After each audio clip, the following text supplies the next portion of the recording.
बीजक का 60वां शब्द माया मोह मोहित कीन्हा। माया मोह मोहित कीन्हा, ताते ज्ञान रतन हरि लीन्हा। जीवन ऐसो सपना जैसो, जीवन सपन समाना। शब्द गुरु उपदेश दीन्हो, तय छाड़ परम निधाना। ज्योति देख पतंग हुलसे, पशु न पेखै आग। काल फांस नर मुग्ध न चेतहु, कनक कामिनी लाग। शेख सैयद कितेब निरखें, सुमृत शास्त्र विचार। सद्गुरु के उपदेश बिन, तय जान के जीव मार। कर विचार विकार परिहरि, तरण तारण सोय। काहीं कबीर भगवंत भजनर, दुतिया और न कोय।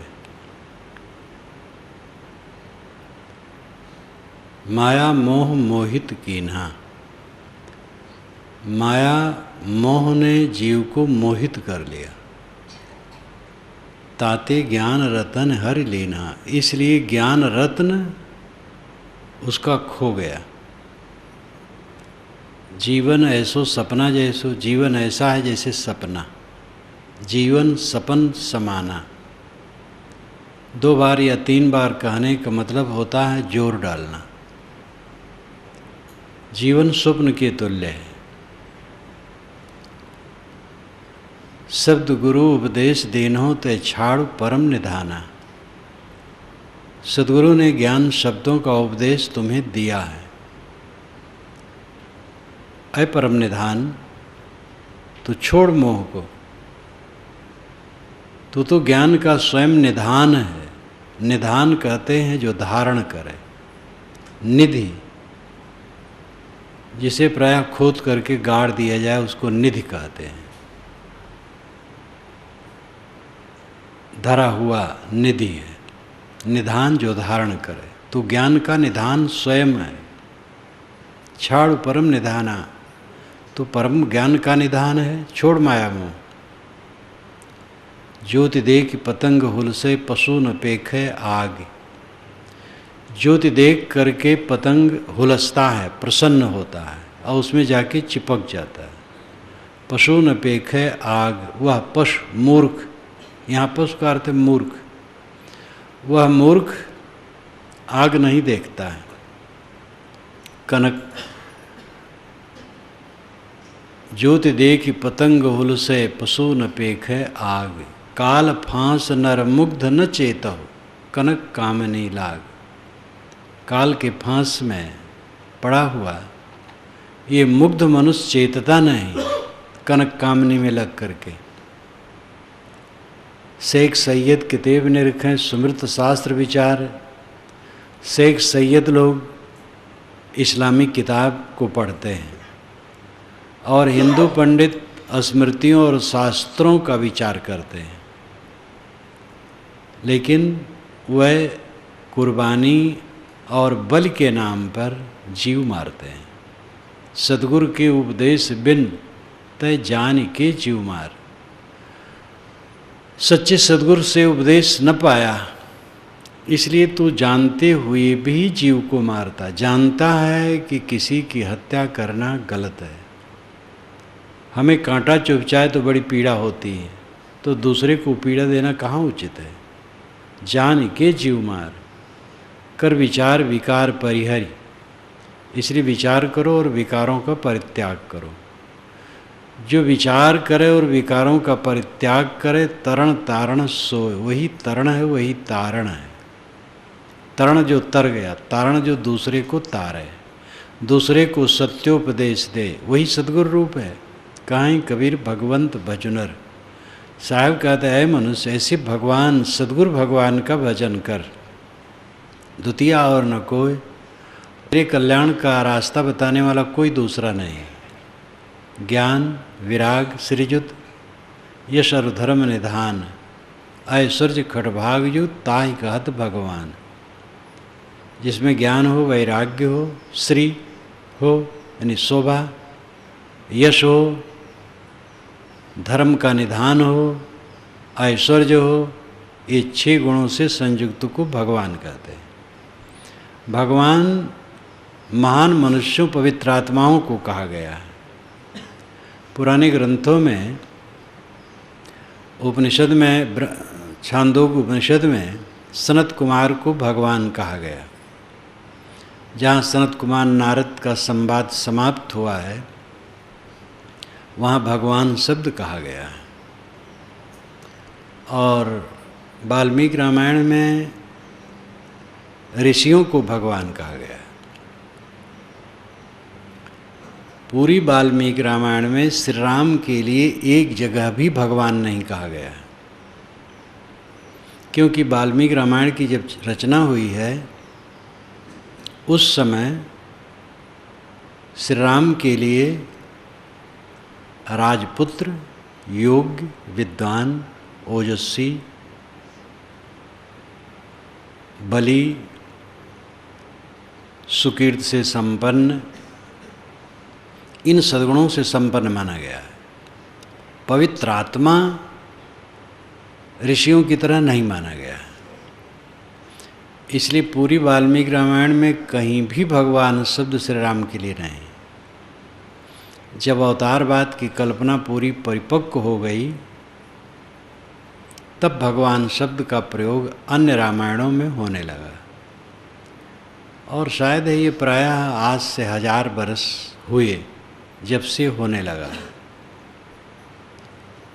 तो भगवान शब्द पवित्र आत्माओं के लिए किया जाता था। बुद्ध के लिए कहा गया भगवान बुद्ध, महावीर के लिए भगवान महावीर, ऋषियों को भगवान कहा गया पुरा काल में। आज तो बहुत प्रयोग होता है। तो भगवान ज्ञान, वैराग्य और ऐश्वर्य संपन्न महापुरुष को कहा गया है। माया मोह मोहित कीन्हा, ताते ज्ञान रतन हरि लेना। माया मोह ने मोहित कर लिया, इससे ज्ञान रतन हर गया, छिन गया। माया मोह क्या है? प्राणी और पदार्थों में मोह जाना, भूल जाना, किसी मनुष्य के चेहरे, वाणी, बर्ताव से खुश हो जाना और खुशी न हो जाना, आसक्त हो जाना, उसके बिना न रह पाना, उसको देखे बिना, सुने बिना, छुए बिना, पास में हुए बिना न रह पाना, यही माया है ऐसे पदार्थों के लिए। ज्ञान रतन फिर खो जाता है। वाल्मीकि रामायण के अनुसार रावण बहुत बड़ा विद्वान था। वेद विद्या व्रत स्नातः कहा गया है उसको। वेद विद्या व्रत स्नातः, वेद विद्या व्रत में उत्तीर्ण, चारों वेदों का विद्वान और बहुत योग्य। लेकिन अपनी बहन से, सुवर्णरेखा से सुना कि सीता बड़ी सुंदरी है और वो व्याकुल हो गया। और कैसा छल कपट करके उठा करके लाया, कितना घृणित काम। और जो उनके शुभचिंतक थे उनकी राय को भी नहीं मान पाया। और योद्धा उसके कटते गए, परिवार के लोग कटते गए, तो भी वो सीता को लौटा नहीं पाया। अब इससे अधिक उदाहरण और क्या हो सकता है। महाराज राम की भी अपने में वही दशा है। सोने का मृग देख करके सीता जी व्याकुल हो गई, इसको लाओ, चाहे जैसे लाओ। धन्नावाण महाराज राम ने ले लिया। लक्ष्मण ने समझाया कि भैया सोने का मृग नहीं होता है, इसमें कुछ छल कपट है। उन्होंने कहा नहीं, सीता का बहुत मन है, चाहे मार कर लाऊंगा चाहे जिंदा लाना है। और परिणाम क्या हुआ? सीता का हरण और श्री राम का विलाप और भयंकर दुख की श्रृंखला आरंभ हुई। इस धरती आकाश के बीच में प्रकृति के द्वारा किसी को छूट नहीं है, चाहे किसी का नाम भगवान हो, चाहे अवतार हो, चाहे देवता हो, चाहे गुरु हो, चाहे संत हो, चाहे ऋषि मुनि हो, चाहे विद्वान हो, त्रिकालदर्शी हो, जो कुछ कहो, किसी के लिए छूट नहीं है। कर्मों का फल भोग सबके सामने आना है। इसलिए महाभारतकार ने श्री राम को क्षमा नहीं किया, वेद व्यास जी ने क्षमा नहीं किया। जब एक बार युधिष्ठिर सब कुछ हार गए तो द्रौपदी धृतराष्ट्र के सामने जाके रोने लगी। धृतराष्ट्र ने कहा, बेटी मैं सब लौटाए देता हूँ। फिर वो खुशी खुशी चल दिए। दुर्योधन सुना तो आकर के पिता से कहा, पिताजी आपने सब गड़बड़ा दिया, छल छद्म करके हमने जीता था, अब आप सब दे दिए, फिर बुलाइए, हम फिर जुआ खेलेंगे।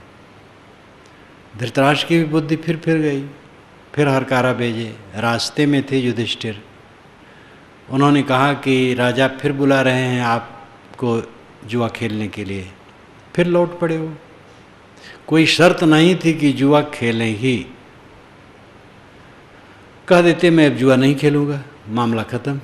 लेकिन ऐसे जुआ के रसिक थे युधिष्ठिर, इतना खतरा खा करके भी फिर लौट पड़े। उसी समय वेद व्यास ने ये लिखा, असंभवे हेममयस जंतोस तथापि रामो लुलुभे मृगाय, प्रायः समासन्न पराभवाणाम धियो विपर्यस ततरा भवन्ति। असंभवे हेममयस जंतोस, हेममय जंतु होना असंभव है। हेम नाम सोना, सोने का जानवर होना असंभव है।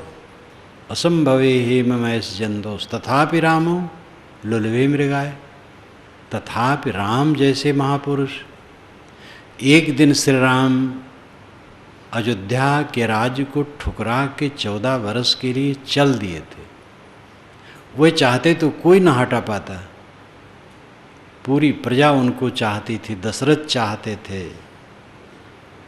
भरत आते तो स्वाभाविक ही उनको बैठा देते, लेकिन तुरंत चल दिए, इतना निर्मोह।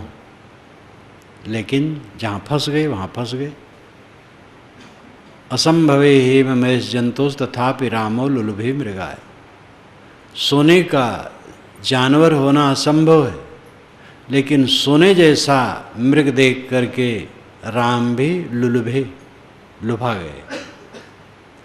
प्रायः समासन्न पराभवाणाम, प्रायः अधिकतर समासन्न निकट आता है, जब पराभवाणाम पराभव निकट आता है। पराभव पतन, पतन जब निकट आता है, धियो विपर्यस ततरा भवन्ति, बुद्धि बदल जाती है, आदमी भटक जाता है।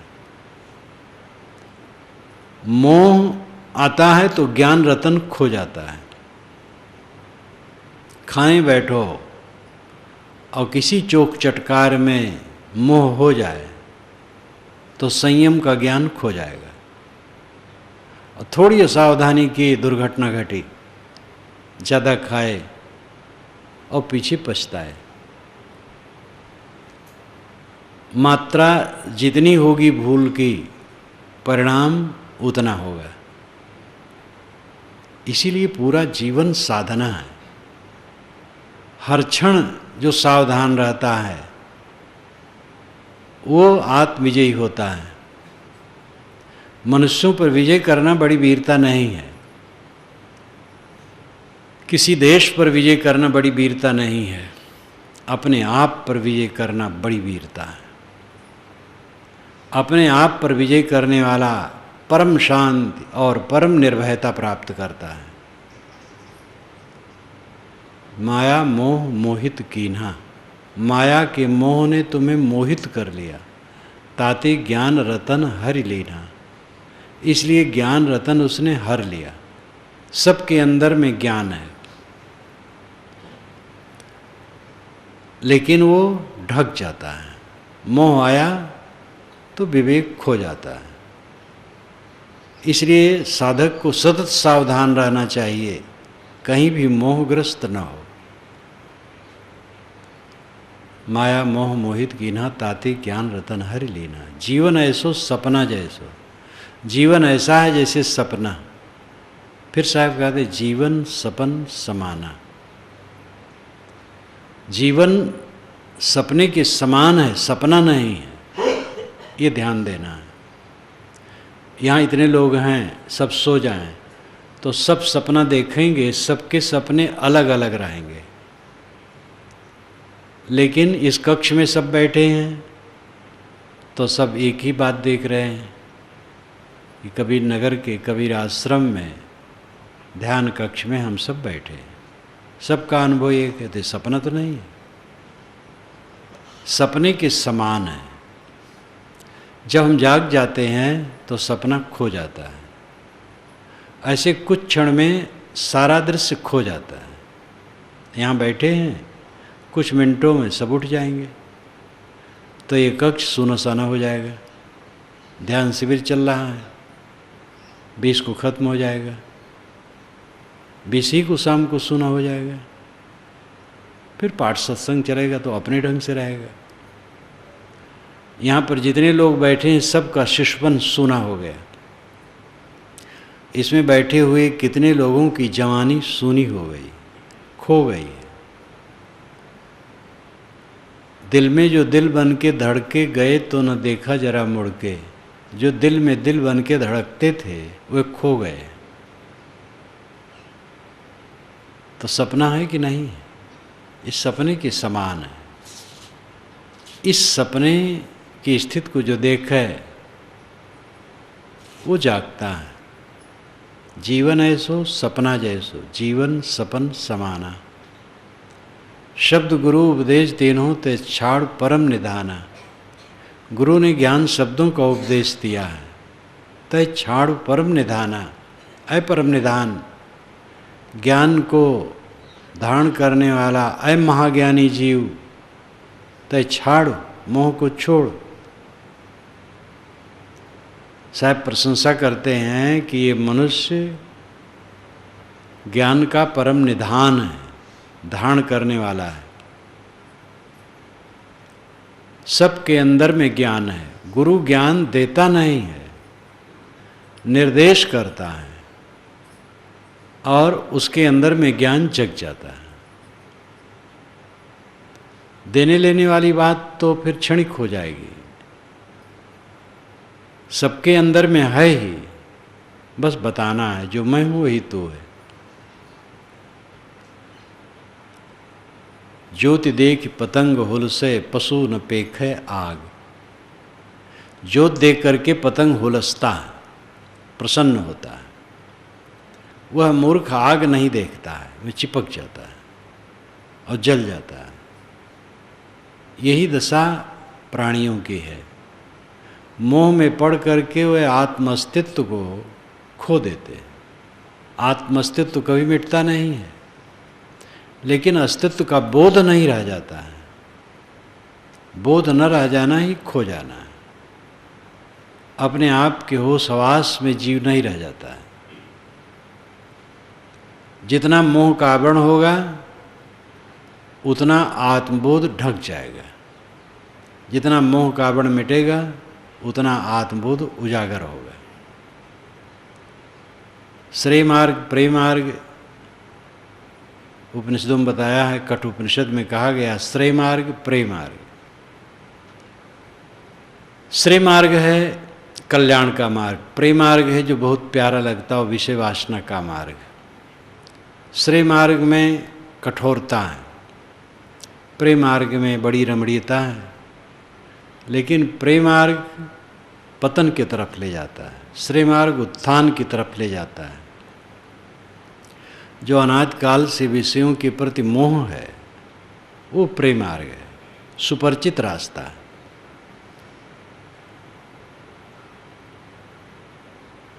और उस सुपरिचित रास्ते में चल करके आदमी पतित होता है। ये कल्याण का रास्ता अपरिचित है। अगतम दिशा, तथागत बुद्ध ने कहा है अगतम दिशा है, इस दिशा में आज तक गए नहीं हैं, इसलिए कठिन लगता है। जीव का स्वाद अच्छा लगता है, स्वादासक्ति को जीतना अच्छा नहीं लगता है। कल सब्जी मेरे पास आई जब दोपहर को, फीकी थी, हम लोग तो फीकी ही खाते हैं, और हम तो अधिकतम बुलवा बुलवा करके खाते, नमक छोड़ते ही नहीं हैं, और छोड़ा भी जाता है तो कम। लेकिन सब को देखते हुए मैंने धर्मेंद्र को बुला के कहा, भाई नमक थोड़ा और कर दो। आदत नहीं है आम लोगों की, वैसी तो परेशानी हो गई तो थोड़ी मात्रा बढ़ा दी। तो अब सामान्य जैसे लोग खाते हैं वैसे है, बहुत कड़ा नहीं है और बहुत वैसा नहीं, आदत है। कितने ऐसे देश हैं वहाँ नमक छोड़ते कुछ नहीं है, नमक मसाला कुछ नहीं छोड़ते, उनकी आदत तो ऐसे है। ये हमसे लगा चीन देश है, उबली सब्जी खाते हैं, न मसाला न मिर्च न छौंक न बघार, कुछ नहीं। सब्जी उबाल देंगे, वो पानी के सहित पात्र में रख देंगे, पानी गिलास में नहीं रखते, उस सब्जी का पानी ही काफ़ी रहता है। यहाँ वाले तो होटल से ही चल दें, ये क्या कर रखे हो, जानवर को पीना है। तो आदत है और कुछ नहीं। और वो कोई सब साधु थोड़े होते हैं, लेकिन वहाँ ठीक है प्राकृतिक ढंग से रखते हैं। जितना मिर्च मसाला का सेवन करोगे उतना शरीर के लिए दुखदाई होगा। शरीर में नमक और मीठा दोनों की ज़रूरत है, लेकिन वो भोज्य सामग्री से स्वाभाविक प्राप्त होता है। और नमक मीठा खाना ठीक है, लेकिन मात्रा सदैव कम रखना चाहिए। तो मैं कह रहा था कि इंद्रियों का जो स्वाद है वो सुपरिचित है, इंद्रियों के स्वाद को त्यागना अपरिचित है। इसलिए उधर चलना कठिन लगता है, लेकिन उधर ही चल करके कल्याण होगा। विषयों में सबसे बड़ा सुख मैथुन को माना है, और सबसे बड़ा दुख वही है, उसी के पीछे सारा संकट है। और उसमें जो अपने को अधिक डालता है वो गृहस्थ और दुखी होता है। गृहस्थी क्यों है? क्योंकि आदमी अपना संतुलन बनाए रखे। सब विरक्त नहीं हो पाएंगे, सब क्या बहुत कम होते हैं। तो जो जीवन भर शुद्ध ब्रह्मचर्य से रह सके वो अविवाहित रहे, बढ़िया है, चाहे लड़की हो चाहे लड़का हो। बाकी लोग विवाह करके रहें, जिससे मर्यादा में रहें। एक आवरण आता है, जवानी का जब आरंभ होता है, शरीर में ऊष्मा, ऊर्जा, अविद्या, अज्ञान सब इकट्ठे हो जाते हैं और अंग मिलन की चेष्टा होती है। अब उसको कितने लोगों को तो समझने का अवसर ही नहीं रहता है कि समझें कि अविद्या से है, अवस्था का प्रभाव है और अविद्या है। अविद्या को जो समझ लेता है उसी अवस्था में उसको बदल देता है, साधना में लगा देता है उस ऊर्जा को। यहाँ पर बैठे हुए साधु लोग जो हैं, थोड़ी थोड़ी उम्र आप देख रहे हैं, और जिनकी ज़्यादा उम्र देखते वो भी थोड़ी उम्र में ही अधिक आए हैं। तो जिस अवस्था में लोग समझते हैं कि इससे अलग रहा ही नहीं जा सकता है, उसी अवस्था में वे साधते हैं और कल्याण मार्ग में उनका विचार प्रवाहित हो जाता है। तो इस चीज़ को समझने का अवसर ही कितने को नहीं मिलता है, संगत ही नहीं रहती। सब तो विषय पाठ पढ़ाते हैं, परिवार के लोग और लौकिक गुरु लोग, सभी लोग वही पाठ पढ़ाते हैं। समझने का अवसर नहीं रहता है।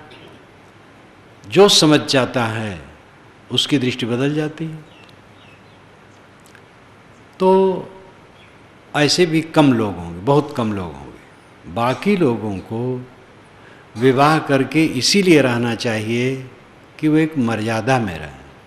अपने संभाल नहीं पाएंगे, अमर्यादित व्यवहार करेंगे, समाज में भ्रष्टता होगी, उनका पतन होगा, समाज में गंदगी फैलेगी। इसलिए विवाह उचित है। लेकिन विवाह करने के बाद और पति इकट्ठा होने के बाद वे दोनों उसको समझें, वे एक बार, 2 बार, 10 बार, अनेक बार देख लिए क्या धरा है उसमें। अगर 1-2 संतान हो गई, बचना चाहिए, अपने को बचाना चाहिए। नहीं संतान हुई, नहीं हुई, अपने को बचाना चाहिए। विवेक करना चाहिए कि जिसको लेकर के मैं बहुत आकर्षित था उसको तो देख लिया कि उसके पीछे केवल बिलबिलाना है। उसी में ज़्यादा लगो तो तृष्णा बढ़ेगी, चैन से रह नहीं पाओगे। इंद्रिय क्षीणता, मलिनता, उद्वेग, अशांत, ज़्यादा पड़ोगे तो रोग भयंकर बढ़ेगा, कष्ट होगा। फायदा क्या है? अगर आप अपने में स्वतंत्र न रह पाएँ तो सुख है। जिसकी याद करते ही आप स्वतंत्र न रह सकें, वो सुख कहाँ है? सुख वह है जो अपने में संतोष दे और अपने को विवश कर दे, दूसरे की जरूरत पड़े तो सुख कहाँ हुआ? वो घटना मैंने गत वर्ष भी कही होगी। एक लड़की ने मुझे पत्र लिखा था भारतवर्ष के किसी प्रदेश से कि साहब मैं अब, मेरी शादी हो गई है, ससुराल आ गई हूँ और अपने पति को देखे बिना मैं एक दिन भी नहीं रह पाती हूँ और मेरा मन बहुत चंचल हो गया, बहुत अशांत हो गया और मुझे ऐसा उपदेश दीजिए कि उसको देखे बिना मैं अपने आप में सुखी रह सकूं। और ये पत्र मुझे न दीजिएगा, पारक में छाप दीजिएगा, मैं समझ लूँगी। अब वो युवती लड़की है, भक्त घर की होगी, जानती थी सब कुछ, तब उसने मुझे इस ढंग से लिखा। अब जवानी का उन्माद है, मोह हो गया है ज़बरदस्त, लेकिन तकलीफ़ भी महसूस कर रही है कि हम अपने में आप में सुखी नहीं हैं। हम उसको देखे बिना, उसकी संगत के बिना सुखी रहें, ऐसा हमें उपदेश दीजिए। ये आत्मा छटपटाती है निर्वाण के लिए, विश्राम के लिए, शांत के लिए, और उसी के लिए वो न समझ करके सही रास्ता विषयों को पकड़ती है और दूर होती चली जाती है।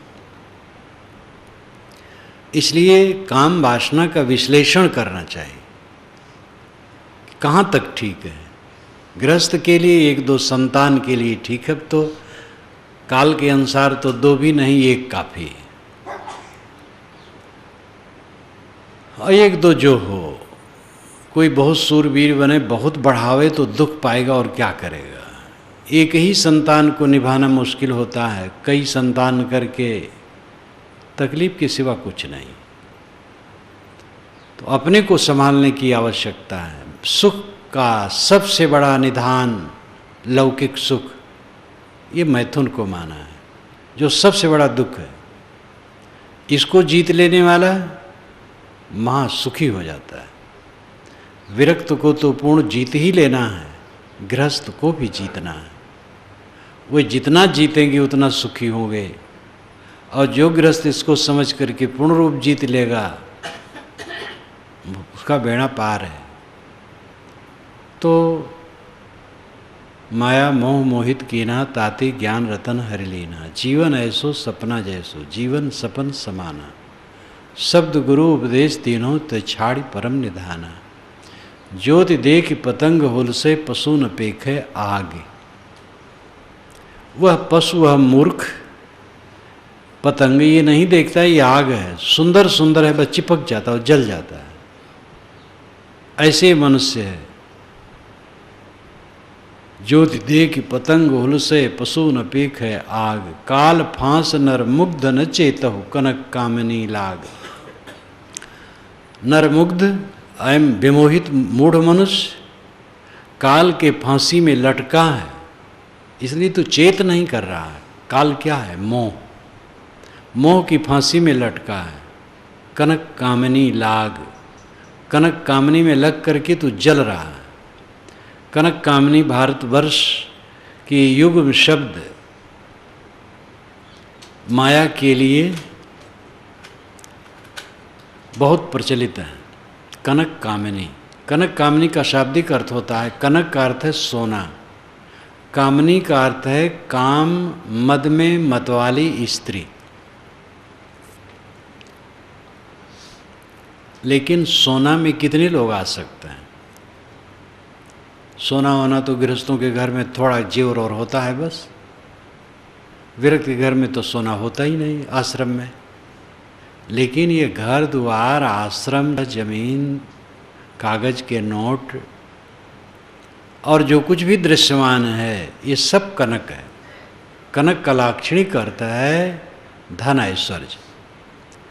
कामिनी, काम मद में मतवाली स्त्री। लेकिन जो कल्याणार्थी स्त्री है, उसके लिए बंधन कौन है? पुरुष है। पुरुष में उसका मोह होता है। वस्तुतः कामनी है जिसके संसर्ग से काम उन्माद उत्पन्न हो। युवती को देख करके युवक के मन में काम उन्माद आता है, सावधान अगर नहीं है, विवेकी नहीं है तो। और इसी प्रकार युवती के मन में युवक को देख करके सावधान नहीं है तो काम उन्माद आता है। तो इसमें कामनी एक कैसे हुआ? स्त्री ही कैसे कामनी हुई? पुरुष भी वो कामनी है, जिससे कामना, जो कामना का आलंबन बने, काम मद का आलंबन बने, वो कामनी है। पुरुष विरक्त हुए हैं अधिकतम, इसलिए उस भाषा में वो कहे। बात यह है, स्त्री के लिए पुरुष, पुरुष के लिए स्त्री, काम विकार के आलंबन है। और दोनों की संगत इसीलिए वर्जित है। विरक्त को चाहिए नारी मात्र को मां समझ करके दूर से व्यवहार करें। विरक्त को, गृहस्थ को चाहिए कि अपनी पत्नी के अलावा दुनिया में जितनी स्त्रियां हैं, माँ बहन बेटी समझ करके दूर से व्यवहार करें, संगत न करें, घनिष्ठता न करें। आजकल बड़ी घनिष्ठता चलती है। हम भाई बहन हैं, भाई बहन की तरह हम पढ़ रहे हैं, भाई बहन की तरह ऑफिस में काम कर रहे हैं। ये भाई बहन ही नहीं, माता तक कहने वाले हैं लोग अपराधी। माता, माता कहेंगे। माता का फोन आया था, और माता कह देने से वो पता लग जाएगा किसका फोन आया था। तो इतनी दुर्गति है कि पतित आदमी कुछ भी कह सकता है, बहन ही नहीं माता तक कह करके अपराध कर सकता है। किसी स्त्री को माता कह लेगा, कहने में क्या जाता है। महापुरुषों ने जो वर्जा है, रोका है, कुसंगत का त्याग, वो बुरा नहीं है। आजकल तो इसको सभ्यता मान बैठे हैं। प्रेम, सबके प्रति प्रेम, करुणा, सद्भाव ठीक है, लेकिन एकांत लोकांत पर स्त्री पर पुरुष से मिलना ये अनर्थ है, सदैव बचना चाहिए। कनक कामनी का शाब्दिक अर्थ सोना और मतवाली स्त्री, लेकिन लाक्षणिक अर्थ है कनक दुनिया का धन ऐश्वर्य। कामनी जिसके आलंबन से काम उन्माद हो, जिसको देख सुन करके मन विषयों की तरफ पतित हो, वो कामनी। वो स्त्री के लिए पुरुष, पुरुष के लिए स्त्री, दोनों ही कामनी। और वस्तुतः कामनी तो अपने मन की कामना है। जिसके मन की अविद्या मिट जाती है, न स्त्री न पुरुष, दोनों से कोई नुकसान नहीं। लेकिन तब भी परहेज तो रखने की जरूरत है ही। जो साधु नामधारी स्त्री लिए घूमते हैं और कहते हैं हमारा तो बेड़ा पार है और हम बोध में हैं, ये क्या है? आप लोग स्त्री है पुरुष है अलग अलग समझते हैं। अरे जब ज्ञान हो गया तो स्त्री पुरुष अलग अलग क्या है? इस प्रकार डींग हाँकने वाले लोग होते हैं, वे अनर्थ करते हैं। स्त्री पुरुष जो शरीर है वो तो है ही है। विवेकवान विवेक से बरतता है, मन से भी अनासक्त होता है और व्यवहार भी उसी ढंग से करता है। व्यवहार में परहेजगारी की मर्यादाओं का जो स्वरूप संसार में प्रतिष्ठित है वह व्यर्थ नहीं है। स्त्री और पुरुष की संगत एकांत लोकांत में नहीं होना चाहिए, पर स्त्री पर पुरुष का संगत, और साधु को स्त्री मात्र से दूर रहना चाहिए और साधिकाओं को पुरुष मात्र से दूर रहना चाहिए। दोनों के प्रति हित कामना रखें। मर्यादा वहाँ पर नियम तो यहाँ लिखा ही रहता है। नियम लिखा था प्रीतम नगर में, कोई अकेली स्त्री आश्रम में प्रवेश न करे, उसका अभिभावक साथ में होना चाहिए। एक नेता स्त्री बहुत तड़तड़ाई, ठीक है मैं कबीर मंदिर नहीं जाती, लोग आके बताए, मैंने कहा बुला लाओ। तो एक दिन आई, मैंने कहा ये बताओ आप और मैं दोनों इस कमरे में रहें और कोई न रहे और कोई फिर आवे तो देख करके वो क्या समझेगा कि हाँ प्रभाव तो अच्छा नहीं होगा। हम कहते तब तो जो मैं कहा हूँ, लिखा गया है कि अकेली स्त्री आश्रम में प्रवेश न करे, तो ठीक लिखा है। अकेली स्त्री आती है और रहती है, प्रभाव तो कोई भी आएगा तो क्या सोचेगा, हम और आप ठीक हैं लेकिन प्रभाव तो अच्छा नहीं होगा। पराई स्त्री के साथ कोई पुरुष उठता बैठता बहुत और रहता है, दोनों मन पवित्र है, लेकिन समाज में उसका प्रभाव बुरा होगा। इसलिए अंदर में शुद्धि भी होनी चाहिए, बाहर की मर्यादा भी होनी चाहिए, दोनों की जरूरत है। ज्ञान हो जाने पर कोई पत्थर हो जाएगा? आत्मा अमर है, अखंड है, नित्य है, शुद्ध बुद्ध है। ऐसा जानने वाले ज्ञानी के हाथ पर अगर आग रखी जाए तो क्या उनको कुछ नहीं पता चलेगा? आत्मा अजर अमर है, शुद्ध है, ठीक है, लेकिन देह में आग लगेगी तो देह जलेगी। कुसंगत कोई करेगा तो पहले तो मर्यादा जाएगी, लोग में अपवाद होगा, और कुसंगत में पढ़ करके आदमी धीरे धीरे फिसल भी सकता है। निमि ऋषि नारद कितनी कहानियाँ पुराणों में हैं, और बड़े बड़े तपस्वी बह गए, बड़े बड़े बहा जाएं गधा का है कितना पानी, ये कहावत है। और कितने ज्ञानी ऐसे हैं जो यही बघारते घूमते हैं कि हमें कुछ नहीं पता लगता है, सब बराबर है। ऐसे लोग ठीक नहीं। काल फांस नर मुग्ध न चेतो कनक कामनी लाग, शेख सैयद कितेब निरखें सुमृत शास्त्र विचार। शेख और सैयद किताब पढ़ते हैं, यानी मुसलमानी मजहब के जो मौलवी हैं, महंत हैं, उनके गुरु हैं, वे कुरान इत्यादि हदीस इत्यादि किताब पढ़ते हैं, सुमृत शास्त्र विचार।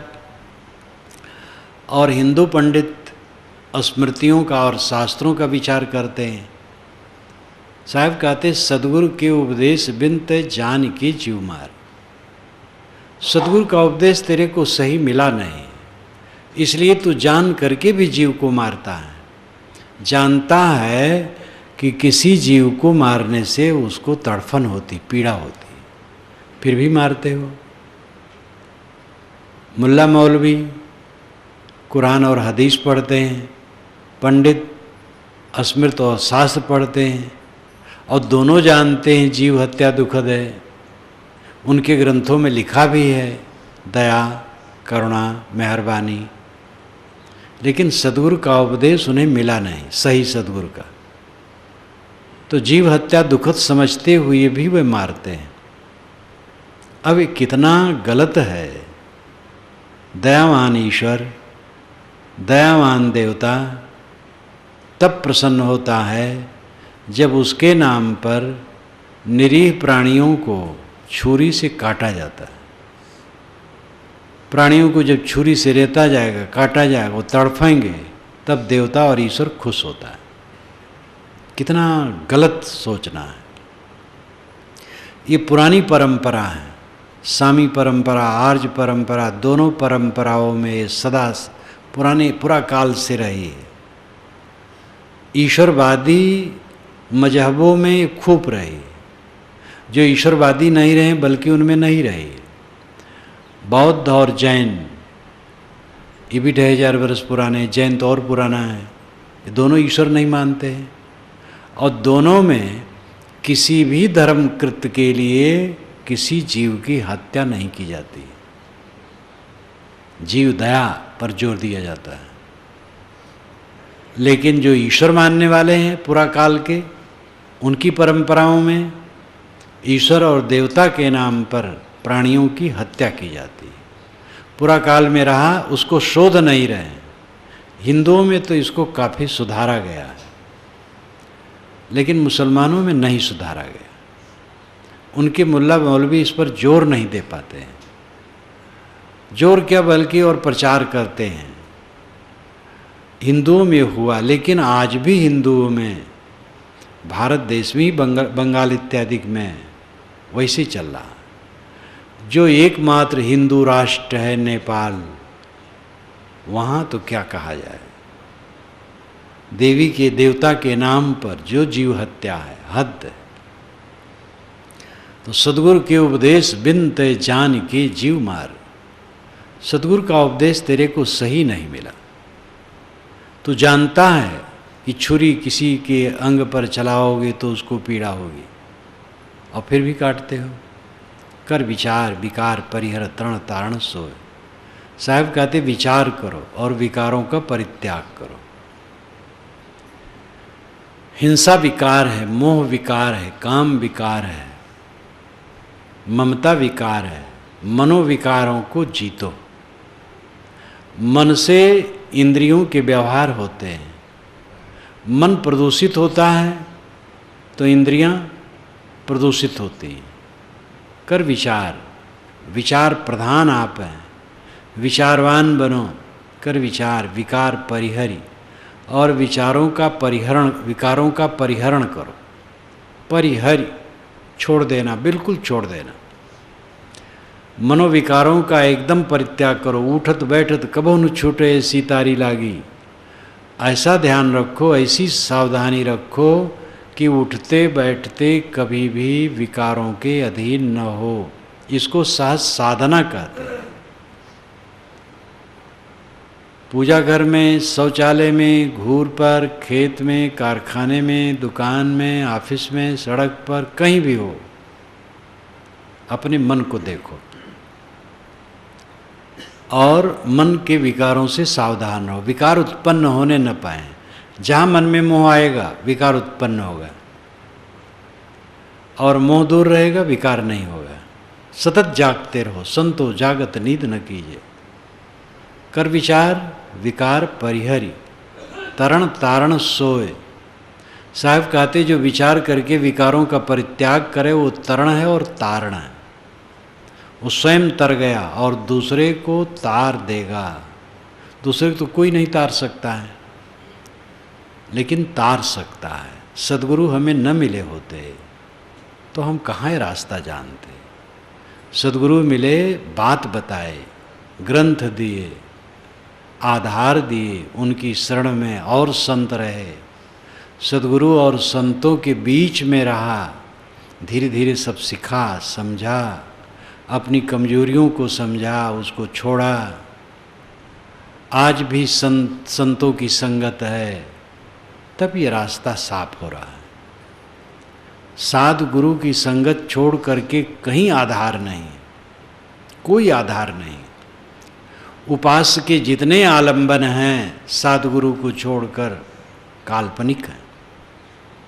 ईश्वर हम अपने तरफ से एक कल्पना करते हैं, ईश्वर सर्वत्र व्याप्त, सर्वज्ञ, सर्वशक्तिमान, सच्चिदानंद स्वरूप है। इस प्रकार कल्पना करके उसकी उपासना करते हैं। अच्छा है, अच्छी धारणा में मन रहेगा, अच्छा रहेगा, लेकिन वो कभी उपदेश देने नहीं आएगा। जीवन बीत जाएगा, बोध नहीं होगा, भटकते रहेंगे। मूर्ति चित्र बैठ करके पूजें किसी महापुरुष की, पूछते रहें, अच्छा है। मूर्ति और चित्र महापुरुषों की कोई पूछता है, अच्छा करता है, बुरा नहीं। लेकिन मूर्ति या चित्र बोध दे नहीं सकते। जिंदगी बीत जाएगी मूर्ति पूछते पूछते, जहाँ के तहाँ रहेंगे। जो बोध दे, रास्ता दिखाए, हमारी आँखों में उंगली डाल करके जगा दे, वो सद्गुरु है और संत है। इसलिए सुंदरदास जी ने तो एक बहुत बढ़िया कवित्व कही है, गोविंद किए ते जीव नरक में जात है। और गुरु उसको तारता बड़ा बढ़िया कहा है। गुरु ने तो, गोविंद ने तो दुनिया बनाई, उसमें डाल दिया दुख भोगो, और गुरु उससे निकालते हैं। तो गोविंद की कल्पना जैसी की गई वैसा उन्होंने कहा। सार अर्थ है कि बोध देने वाला, रास्ता दिखाने वाला सद्गुरु है। कर विचार विकार परिहर तरण तारण सोय। सद्गुरु ही तरण है और तारण है। संत सद्गुरु में भेद नहीं है। एक रूप गुरु साधु का, दूजा काल को फंद। साधु गुरु का एक रूप है, और साधु गुरु के अलावा जहाँ तक उपास्य माना गया काल्पनिक है। तो तरण तारण सोय, सद्गुरु तरण और तारण है। तरते हैं स्वयं, दूसरे को तारते हैं, रास्ता दिखाते हैं। रास्ता मिलता है तब साधक तरता है। कहीं कबीर भगवंत भजन और द्वितीया और न कोई। साहब कहते ऐसे भगवान का भजन करो। ऊपर 2 बार गुरु का उच्चारण आया हो, गुरु के बिना ही भटकाव बताया गया। ये सद्गुरु ही भगवान है। कहीं कबीर भगवंत भजन और द्वितीया और न कोई। पहले मैंने कहा था, ज्ञान विराग सृजुत, यश और धर्म निधान, ऐश्वर्य खटभाग जुत, ताहि कहत भगवान। ज्ञान हो, आत्मज्ञान हो, विराग हो, विषयों से निर्मोह हो। ज्ञान विराग श्रीयुत, श्री शोभायमान हो, बाहर की भी शोभा हो देखने सुनने में। श्री का अर्थ धन भी है।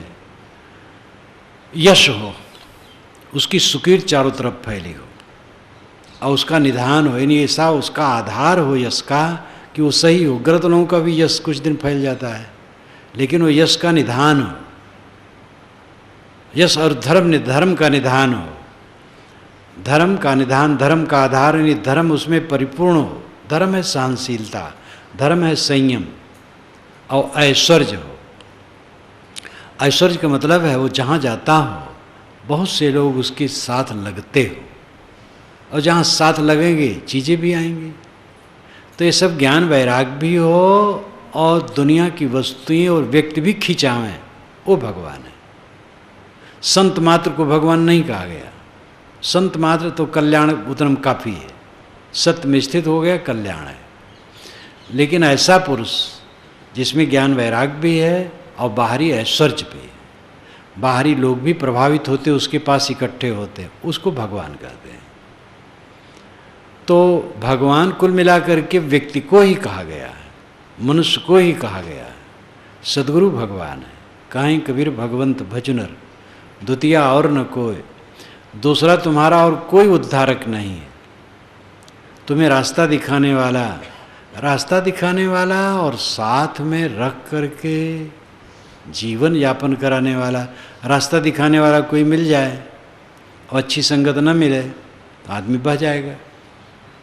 अच्छी संगत पानी में रह करके कमल खिले रहते हैं, पानी से निकाल दो सूख जाएंगे। बहुत दिन संतों की संगत में रह करके, प्रौढ़ हो करके, फिर विचरण करते हुए भी संत और गुरु में मन रखा जाता है।